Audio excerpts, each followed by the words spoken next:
Bienvenidos a UD Arroba, un programa de la Universidad de Antioquia. Continuamos en esta ocasión con el desarrollo del módulo 27 sobre fuerza electromotriz de movimiento. En el módulo anterior estudiamos lo esencial sobre la ley de inducción de Faraday y comenzamos en esa ocasión con la propuesta de un experimento bastante simple. Habíamos estudiado entonces únicamente el efecto debido al cambio en cada punto del espacio de la intensidad del campo magnético del imán debido a su movimiento. Sin embargo, resulta que la ley de inducción de Faraday revela que el efecto básico, que es el de aparición de una fuerza electromotriz sobre el circuito metálico, sobre la espira, se debe no solamente al cambio con el tiempo del campo magnético, sino en general al cambio temporal del flujo magnético. Esto significa, en la ley de inducción, que la fuerza electromotriz se puede inducir en la espira de varias formas. Una de ellas, que fue el caso que estudiamos en el módulo 26, con una variación temporal del campo magnético. Sin embargo, es posible también obtener una variación temporal del flujo si lo que cambia no es la intensidad del campo magnético, sino la magnitud del área. Vale decir, si el tamaño del área es una función del tiempo. Adicionalmente, es posible que no cambie ni la magnitud del campo magnético ni la magnitud del área, pero cambie la orientación relativa entre los dos con el tiempo. Esto da lugar a una tercera opción, cambio de orientación del área como función del tiempo. Vamos entonces a estudiar un caso que es bastante interesante, en el que la fuerza electromotriz aparece debido específicamente al cambio en el módulo del área.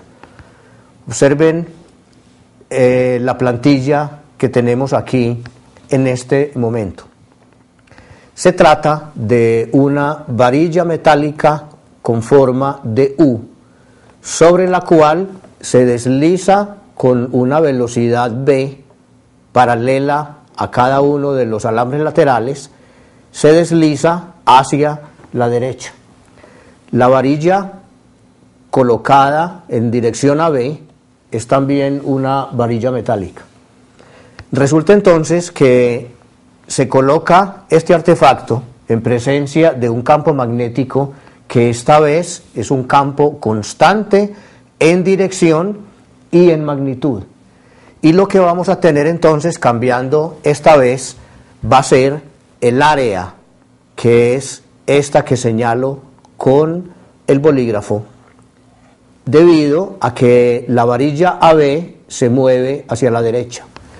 Vale decir que si el módulo del área es X multiplicado por L, entonces el cambio en el área va a ser la longitud L multiplicado por un cambio diferencial en X cuando la varilla se desplaza un cambio infinitesimal en esta misma dirección del X. Resulta entonces que sobre esta zona aparece un cambio de flujo. Y este cambio de flujo, de acuerdo a la ley de inducción, debería dar lugar a una corriente eléctrica sobre la espira que va desde A hasta B, hasta este punto, hasta este otro, y se cierra nuevamente en el punto A. Vamos a ver, sin embargo, que este efecto de aparición de la corriente se puede describir con el simple uso de la expresión de fuerza magnética sobre una de las cargas que resida en la varilla AB. ¿Qué significa lo que estoy afirmando? significa que la ley de inducción de Faraday da la misma explicación que la expresión para fuerza magnética. Vamos entonces específicamente a observar desde la perspectiva de la expresión de fuerza magnética qué es lo que ocurre sobre las cargas que hay en esta varilla. Primero que todo, puesto que la varilla está en movimiento hacia la derecha, alguna carga como esta que señalo en este punto, que está en movimiento en esta dirección V, está sometida a una fuerza por estar en presencia del campo magnético. La regla de mano derecha, que asegura que la fuerza magnética sobre la carga Q está dada por el producto vectorial entre la velocidad y el campo magnético, da como resultado una fuerza que va en esta dirección, es decir, desde A hacia B. La consecuencia física de esta dirección de la fuerza es que cada una de las cargas positivas que podemos pensar que residen en la varilla se mueven en dirección del punto A al punto B, estableciéndose en consecuencia una diferencia de potencial entre estos extremos de la varilla. Una diferencia de potencial en la que el punto A está a mayor potencial que el punto B. Esto significa movimiento de las cargas positivas en esta dirección y luego en esta dirección hasta llegar al punto nuevamente donde se establece el circuito. Esto quiere decir que debido a fuerzas magnéticas es posible establecer una corriente sin el auxilio de la idea de cambios de área. Y podemos establecer además la posibilidad de pensar el movimiento de las cargas desde A hacia B en términos de una fuerza eléctrica equivalente, ya que si se establece una diferencia de potencial entre A y B, entonces se puede pensar que efectivamente entre estos dos puntos hay establecido un campo eléctrico. Digamos entonces, la fuerza magnética sobre las cargas debido al movimiento de la varilla hace que las cargas se muevan desde A hacia B. Y hemos dicho que esta expresión es exactamente equivalente a que entre los dos puntos extremos de la varilla exista un campo eléctrico que es el responsable de la fuerza electromotriz. Digámoslo entonces de este modo: diferencia de potencial entre los puntos A y B establece una fuerza electromotriz que da lugar a la aparición de una corriente a lo largo de este circuito cerrado. Vamos a mirar un poco la matemática de esta situación. La fuerza electromotriz se puede pensar debida, según la ley de inducción de Faraday, al cambio del área, donde el cambio delta de A es L por el cambio diferencial en X. Pero por el otro lado, como ya lo sugerimos, se puede pensar que la fuerza magnética que mueve cada carga tiene un equivalente eléctrico y que esta expresión para Q por E da la fuerza eléctrica que es responsable de la fuerza electromotriz que genera la corriente. Ahora bien, dos interpretaciones: o fuerza magnética y campo eléctrico equivalente, o lo que sugiere esta expresión de cambio del área, que es ley de inducción de Faraday aplicado al caso de campos magnéticos constantes, pero áreas que cambian con el tiempo. Esta segunda opción de áreas que cambian con el tiempo es la que vamos a desarrollar en esta línea. La primera expresión, que es la integral de línea, integral cerrada, que hemos conocido también como integral de circulación, nos permite calcular el valor de la integral como menos E por L. Este signo menos aparece debido a que en la escogencia de direcciones, si la dirección del área va paralela a la dirección del campo magnético, lo primero que ocurrirá será que B.ds, que es el flujo magnético, será positivo. Pero además, como hay una asociación entre la dirección del área y la dirección de la circulación, esta dirección de la circulación tendrá dirección opuesta a la fuerza electromotriz, es decir, al campo eléctrico, que es equivalente entre los puntos A y B. Si esta es la dirección del campo eléctrico y esta es la dirección de la curva para la integral de circulación, aparecerá entonces en la integral de E.dl un signo menos. Resulta que esta expresión para el campo eléctrico equivalente se puede obtener de esta ecuación simplemente por cancelación de las cargas eléctricas. Y de este modo resultará que la fuerza electromotriz es igual a menos la velocidad por el campo magnético por uno de los términos de longitud de la espira que tiene parcialmente forma de U.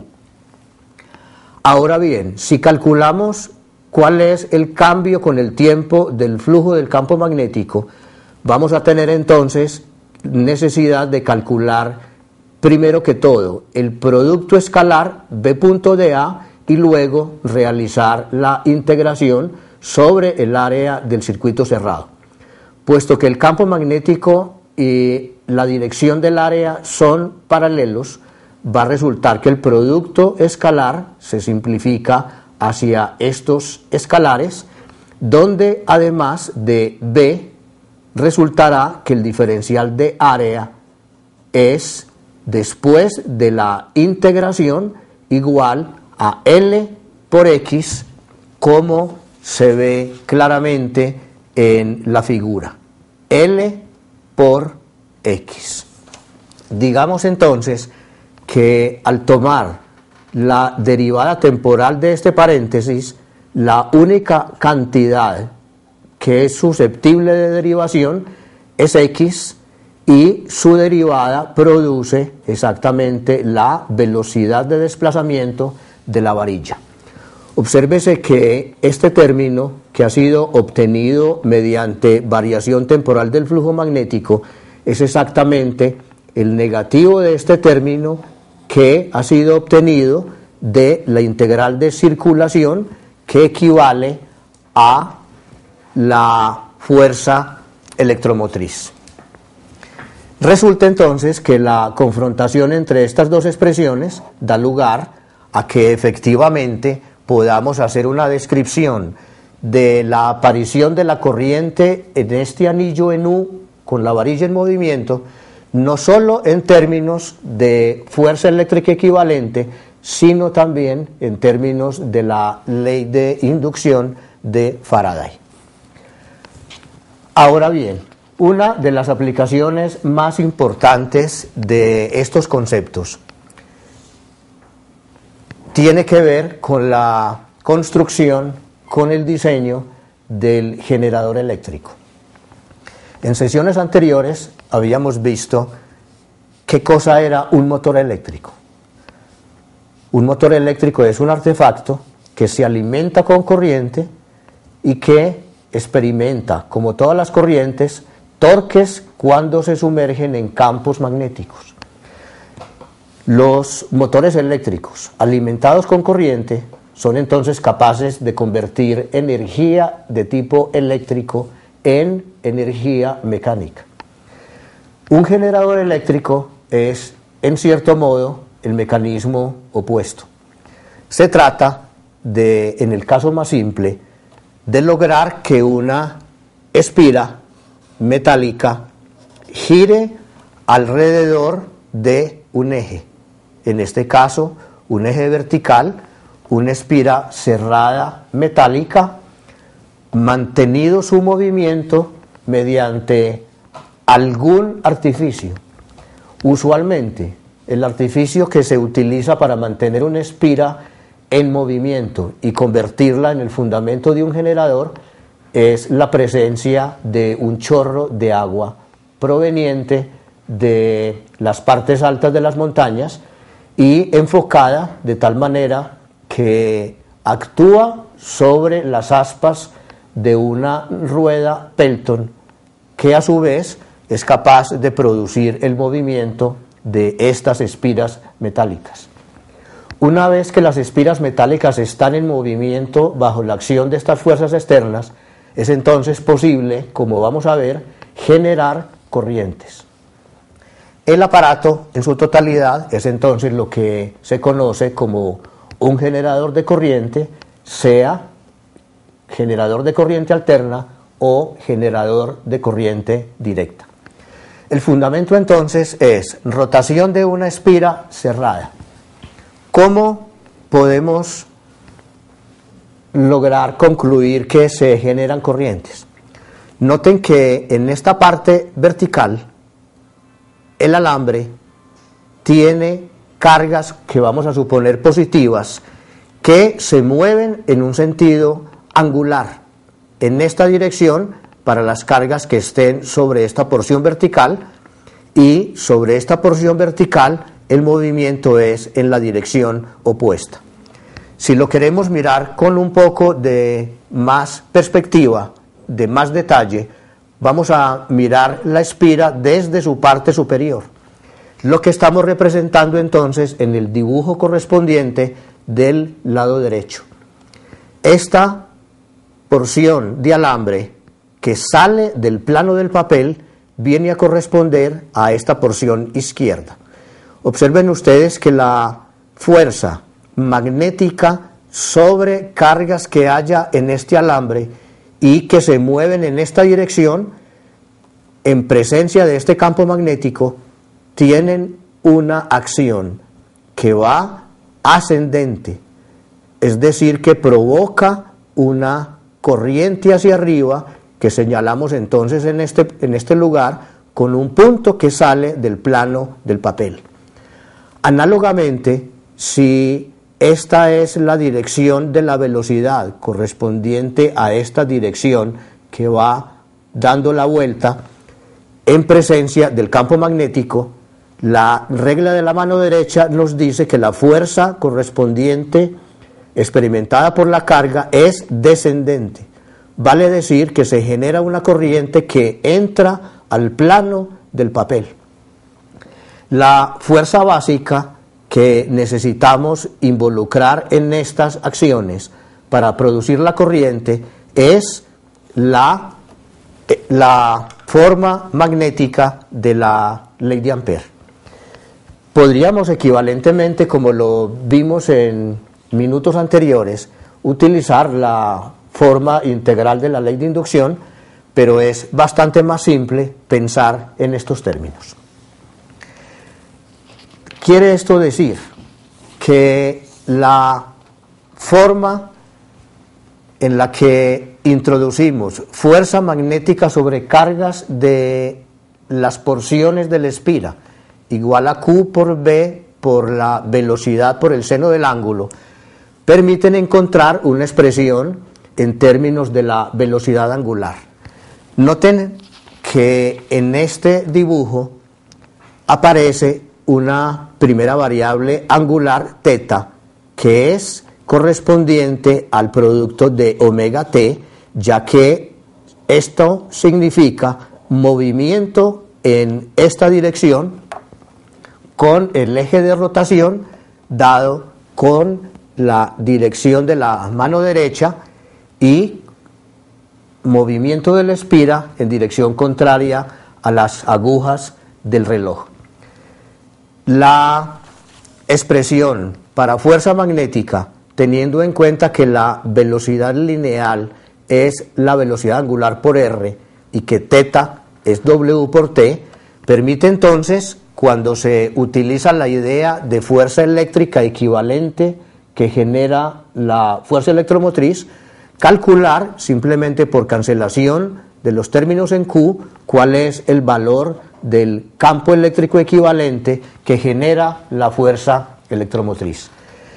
Si se quiere volver a la interpretación de Faraday, bastaría con calcular cuál es la integral de circulación, cuál es la derivada temporal del flujo magnético y comparar las dos expresiones que resultan ser una el negativo de la otra, de manera que el funcionamiento del generador eléctrico admite la interpretación de fuerza magnética o la interpretación de ley de inducción de Faraday. Vamos a volver sobre el generador eléctrico, tratando de desarrollar una versión temporal, es decir, evolución temporal de este movimiento, para ver la forma como las corrientes cambian de dirección. Este primer dibujo de la derecha corresponde a este dibujo en la secuencia que presenta esta plantilla. Se trata de un movimiento que se realiza en esta dirección bajo la acción de fuerzas externas. Se genera una corriente que sale del plano del papel en la parte A y que entra al papel en esta otra posición. Con estas flechas estamos indicando la dirección de la velocidad lineal.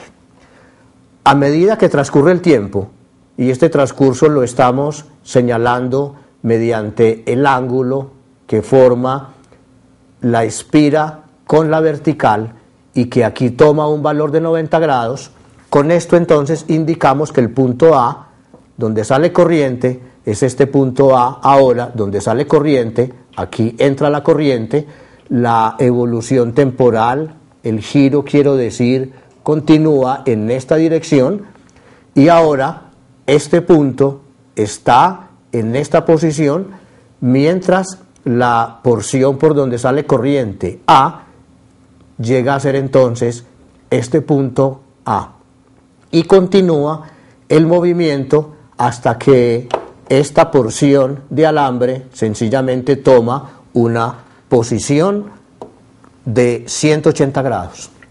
Observen que esta posición con la que comenzamos provenía de esta otra. Y esta posición corresponde, según los ángulos que estamos dibujando sucesivamente acá, corresponde a un ángulo de 0 grados. Puesto que la expresión de fuerza magnética contiene un seno del ángulo, deberíamos tener entonces en esta posición vertical una fuerza magnética de 0 grados, pero también en esta posición vertical cero fuerza correspondiente a un ángulo de 180 grados cuyo seno también es 0. Cuando el movimiento a partir de esta posición continúa en esta dirección, se logra esta posición que equivale exactamente a la misma situación con la que comenzamos, pero ahora el punto A, que estaba en la porción superior, está ahora en la inferior. Mientras en la posición inicial, por la zona A salía corriente, ahora por la zona A entra corriente. Es suficiente para verificar esto, utilizar aquí y utilizar aquí la expresión conocida de fuerza igual a carga por la velocidad por el campo magnético.